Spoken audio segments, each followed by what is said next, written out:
اعوذ باللہ من الشیطان الرجیم بسم اللہ الرحمن الرحیم اللہم صلی علی محمد وآل محمد وعجل فرجهم وسہل مخرجهم واہلک اعداءهم اجمعین اما بعد فقد قال الرحمن فی القرآن بسم اللہ الرحمن الرحیم ان الصفا والمروۃ من شعائر اللہ۔ خداوند متعال فرما رہا ہے صفا اور مروہ شعائر الہی میں سے ہیں۔ شاعر الہی ہر وہ چیز جس کو دیکھ کر یاد پروردگار آئے، خدا کی طرف مائل ہونے کا سبب بنے، اسے کہتے ہیں شعائر اللہ۔ آپ کی خدمت میں ایک ایرانی تحقیق جو آپ کی خدمت میں چند گزارشات کی شکل میں پیش کی ہے، 5واں سلسلہ آج آپ کی خدمت میں عرض ہے۔ اس جنت البقیع کی تاریخ کے حوالہ سے تو اس میں آج موضوع ہے سفر زیارتی پر پابندی لگانے والوں کی دستاویز۔ 7ویں صدی تک تمام علماء اس مسئلے پر متفق تھے کہ زیارت کی غرض سے سفر کرنا ایک مباح عمل ہے، اور اگر خود مستحب نہیں تو کم از کم مباح اور جائز ہے۔ لیکن 8ویں صدی کے آغاز میں ابن تیمیہ نے ایک حدیث جو ابو ہریرہ نے نبی اکرم صلی اللہ علیہ وآلہ وسلم سے روایت کی، اس کو اپنا دستاویز بنایا اور علماء کے اجماع کے خلاف اٹھ کھڑے ہوئے۔ ابن تیمیہ کی پیش کردہ روایت 3 صورتوں میں نقل ہوئی ہے، جن میں سے 2 صورتوں کو وہ اپنے موقف کی تائید کے لیے پیش کرتے ہیں۔ پہلی، لا تشد الرحال الا الى 3 مساجد، مسجد ھذا و مسجد الحرام و مسجد الاقصی۔ سفر کے لیے رخت سفر صرف 3 مساجد کی طرف باندھا جائے، میری یہ مسجد یعنی مسجد النبی، مسجد الحرام بیت اللہ والی، اور مسجد الاقصی۔ یہ ان کی جو روایات انہوں نے بنائی ان سے استدلال جو ہیں۔ اور دوسری جو ہے وہ انما یسافر الی 3 مساجد، مسجد الکعبہ، مسجدی و مسجد ایلیہ۔ سفر صرف 3 مساجد کی طرف کیا جاتا ہے، مسجد کعبہ، میری مسجد یعنی مسجد النبی، اور مسجد ایلیہ۔ ابن تیمیہ نے ان احادیث کے ظاہری معنی کو بنیاد بنا کر دعویٰ کیا کہ عبادتی مقاصد کے لیے صرف 3 مقامات پر سفر جائز ہے، جبکہ نبی اکرم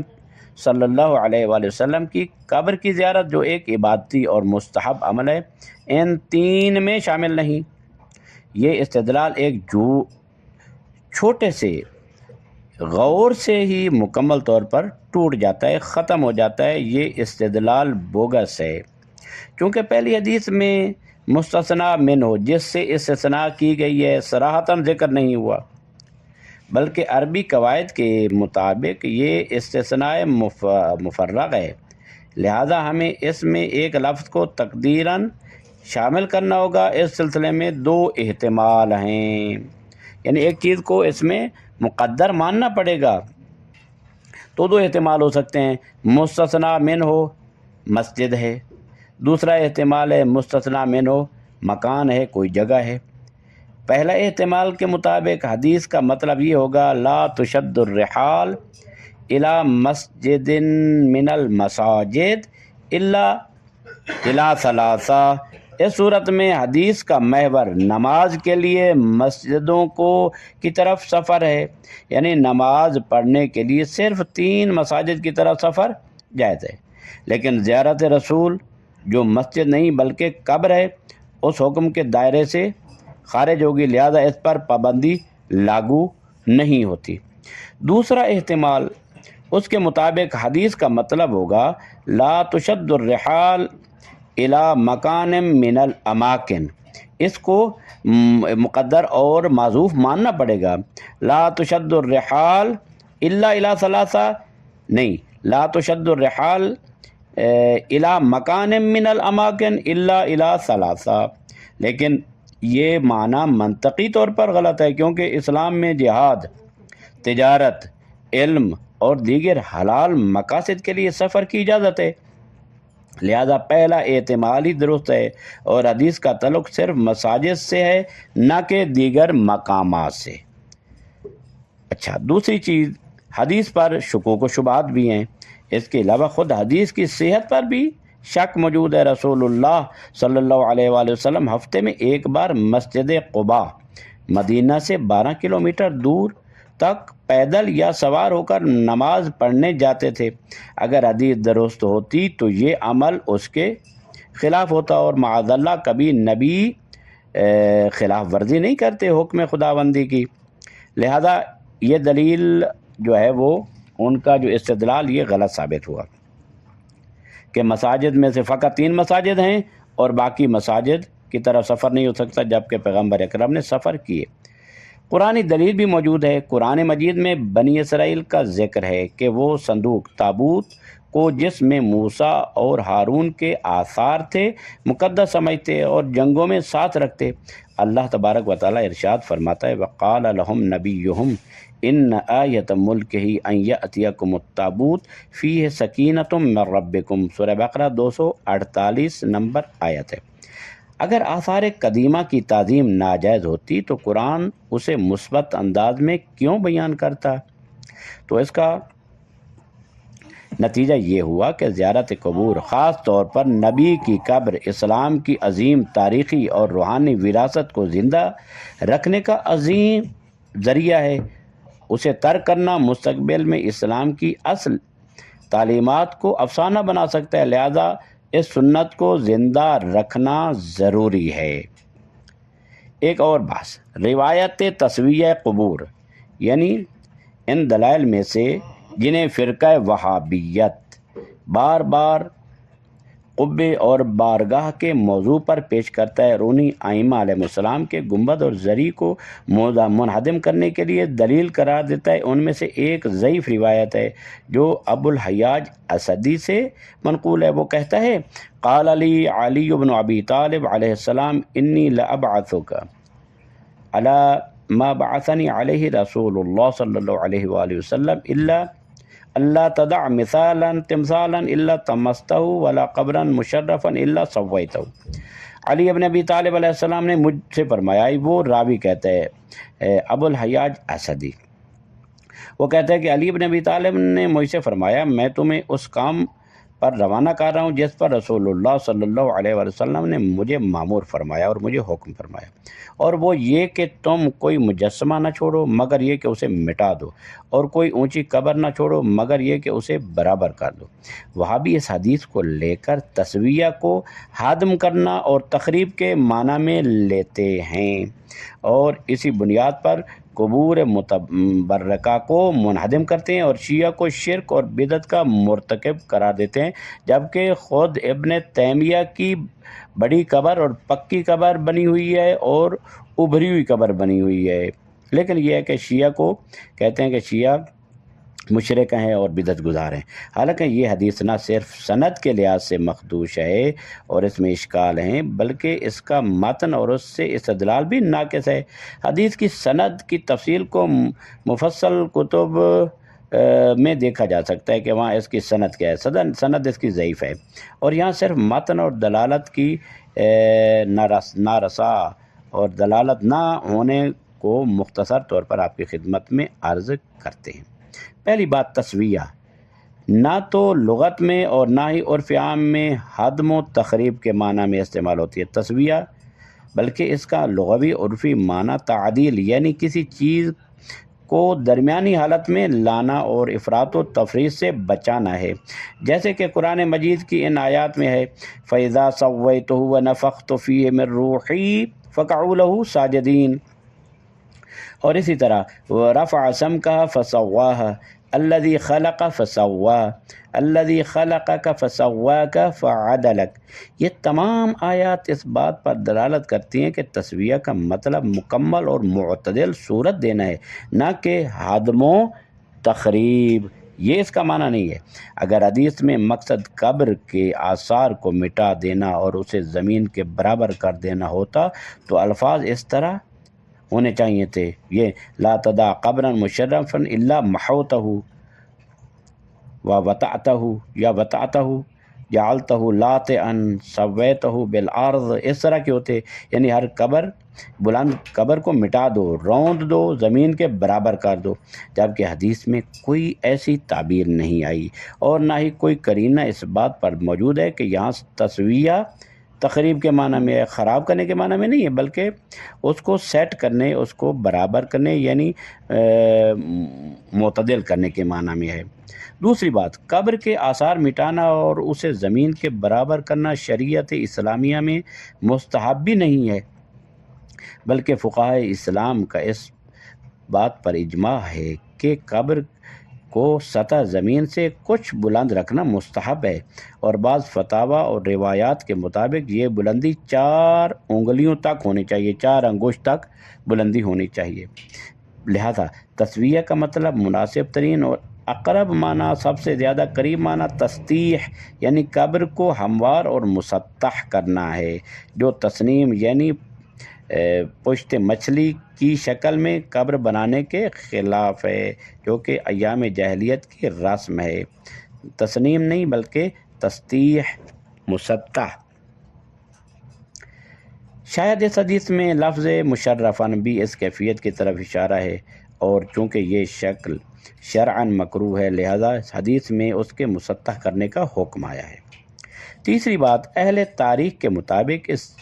اس زمانے میں بت پرستی کی جاہلانہ سوچ کے تحت لوگوں کے قبر پر مجسمے اور تصاویر بنائی جاتی تھی اور ان کی پرستش کی جاتی تھی، لہذا اگر حدیث میں تسویہ سے مراد تخریب بھی ہو تو وہ ان قبور کی تخریب ہے جن پر تمثال اور مجسمے بنے ہوئے ہیں، جیسا کہ حدیث میں بھی آیا ہے وَلَا تِمْثَالًا إِلَّا طَمَّسْتَهُ، یعنی تمہیں ہر مجسمہ مٹا دینے کا حکم ہے، ورنہ رسول خدا صلی اللہ علیہ وآلہ وسلم کے دور میں مسلمانوں کی قبریں موجود تھیں اور آپ نے کبھی ان کے مٹانے کا حکم نہیں دیا۔ چوتھی چیز، اگر بالفرض یہ حدیث سند صحیح ہو اور دلالت بھی مکمل ہو اور اس کا مفہوم یہ ہو کہ قبر کو بلند کرنا حرام ہے، تب بھی اس کا گنبد، صحن، رواق اور زری سے کوئی تعلق نہیں بنتا، کیونکہ یہ سب قبروں سے جدا عمارتیں ہیں جو قبر کے اطراف یا اور اوپر جو ہے تعمیر کی جاتی ہیں، یعنی قبر کا کمرہ جو ہے، اگر کوئی ایسا مسئلہ ہے تو وہ قبر سے ہونا چاہیے، نہ کہ اس کی زری کے کمرے سے، اور اس کے جو صحن ہیں اور وہ رواق،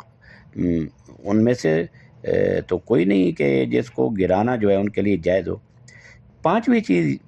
ہے کہ یہ رسول اکرم صلی اللہ علیہ وآلہ وسلم کی قبر شریف ہے جو آپ کی وصیت کے مطابق حجرہ طیبہ میں واقع ہے، بعد میں ابو بکر عمر بھی وہیں پر دفن ہوئے، اور آج 14ویں صدی کے بعد بھی وہ قبر شریف گنبد، بارگاہ اور زری سے مزین ہے، اور سالانہ لاکھوں مسلمان اس کی زیارت کرتے ہیں۔ نہ صحابہ نے اس پر اعتراض کیا، نہ تابعین نے، اور نہ بعد کے علماء نے۔ کیا وہابیوں کے مطابق معاذ اللہ رسول اکرم صلی اللہ علیہ وآلہ وسلم نے اپنی وصیت سے بدعت کی بنیاد رکھی اور تمام صحابہ اور امت مسلمہ 1400 سال تک اس پر راضی رہے؟ وما لکم کیف تحکمون، یہ کیسا فیصلہ ہوا؟ واضح ہے کہ امام علی علیہ السلام نے ابو الحیاج اسدی کو خلافت کے دوران مامور کیا۔ اب سوال یہ ہے کہ یہ ماموریت کہاں اور کب ہوئی؟ فتوحات اسلامی کے بعد یا خلفائے ثلاثہ کے بعد؟ امام نے ابو الحیاج کو کس علاقے میں بھیجا کہ وہ قبروں کو ہموار کرے اور بتوں کو مٹائے؟ بہرحال اگر دونوں روایتیں صحیح بھی مان لی جائیں تو یہ حکم مشرکین کی قبور اور بلاد شرک کے لیے ہے، نہ کہ مسلمانوں کی قبور کے لیے۔ تو پھر مسلمانوں کی قبور کو منہدم کرنا کس دلیل سے ثابت ہے؟ اب تک عام قبور کی تخریب کے حوالے سے وہابیوں کے شبہات کا اجمالی جواب دے دیا گیا ہے۔ اب خاص طور پر ائمہ بقی کے قبور کے بارے میں کیے گئے اعتراض کا جواب دیتے ہیں۔ کہا جاتا ہے کہ بقی ایک عوامی قبرستان ہے اور آپ لوگ گنبد اور بارگاہ بنا کر دوسرے مسلمانوں کے دفن میں رکاوٹ بن گئے ہیں، اور آپ نے ضرورت سے زیادہ جگہ گھیر لی ہے، اس لیے ہم عوام کے نمائندے بن کر ان کے حق کی حفاظت کرتے ہیں اور ان عمارتوں کی تعمیر سے روکتے ہیں۔ اگر یہ ان کا ایک اعتراض ہو تو یہ اعتراض قابل قبول لگتا ہے، لیکن ابتدائی وضاحت کی روشنی میں اس کا جواب آسان ہے، مگر یہ تب بھی ممکن ہے جب کوئی اناد نہ کرے، کیونکہ جو سویا ہوا ہے اسے جگایا جا سکتا ہے، لیکن جو جاگتے ہوئے آنکھیں بند کیے ہو اسے نہیں جگایا جا سکتا۔ پہلے بیان کر چکا ہوں کہ صدر اسلام میں شرفاء اور بزرگوں کی قبریں ان کے گھروں میں بنائی جاتی تھی، جیسے کہ رسول خدا صلی اللہ علیہ وآلہ وسلم حجرہ میں مدفون ہوئے، عباس ابن عبد المطلب اور فاطمہ بنت اسد عقیل ابن ابی طالب کے گھر میں دفن ہوئے، بعد میں امام حسن مجتبی اور 3 دیگر ائمہ بھی وہیں دفن ہوئے۔ پھر جب بقی کی حدود وسیع ہوئی تو وہ گھر بھی اس میں شامل ہو گیا، پس یہ مکان ایک نجی گھر تھا اور کسی کے حق پر قبضہ نہیں ہوا۔ یہ اعتراض صرف اپنی باطل عقائد کی بقا کے لیے ہے، جیسے ڈوبتا ہوا انسان تنکے کا سہارا لیتا ہے۔ خذلہم اللہ بقدرتہ، اللہ اپنی قدرت اور اپنے عقاب سے ایسے ظالموں کو ختم کرے کہ جنہوں نے محمد و آل محمد کی قبور کو ویران کیا۔ لہذا ویرانی کرنے والوں کا یہ کوئی ایسا نہیں ہے کہ یہ زیادہ دیر چل سکے گا، نہیں، ایک وقت ایسا آئے گا کہ خدا ذوالجلال ان کو ان کے کیے کی سزا دے گا، اور ایک وقت آئے گا کہ انہی قبور کے اوپر گنبد بھی بنیں گے، مزاریں بھی بنیں گی، اور خداوند متعال ان قبروں کو آباد فرمائے گا، اور منہ کالا ہوگا ان وہابیوں کا کہ جنہوں نے محمد و آل محمد کی قبروں کو برباد کیا اور ان میں یہ رد و بدل کیا۔ 100 سال گزر چکا ہے کہ محمد و آل محمد کے ان افراد کی قبریں مسمار کر دی گئیں اور زمین کے برابر کر دی گئیں، حالانکہ ان کے ابن تیمیہ جن کے فتاوی ہیں ان کی قبر آپ سرچ کر سکتے ہیں کہ اس کی قبر پکی بنی ہوئی ہے اور ٹائل لگی ہوئی ہے، اوپر ابھری ہوئی قبر ہے۔ لہذا اشکال اور اعتراض فقط شیعہ پر ہوتا ہے یا شیعہ کے ائمہ اطہار علیہ السلام پر ہوتا ہے۔ خداوند متعال بھیجے گا اس مہدی برحق کو، خداوند متعال اور اس فرزند زہرا کو بھیجے گا کہ جو ان قبروں کی تعمیر بھی کرائیں گے اور ان کو آباد بھی کرائیں گے اور ان پر چراغ بھی جلائیں گے۔ خداوند متعال تمام مسلمانوں کو یہ توفیق عطا کرے کہ وہ اس آواز کو بلند کریں، ائمہ اطہار علیہ السلام کی جو توہین کی گئی اور قبروں کو منہدم کیا گیا، اور اس سیاہ دن میں یہ اپنی آواز اٹھائیں کہ یہ سعودی جنہوں نے یہ کام کیا وہ دوبارہ ان قبور کو تعمیر کریں اور ان پر وہی رونق ہو کہ جو ہونی چاہیے ہے۔ صلی اللہ علی محمد و آلہ الطاہرین۔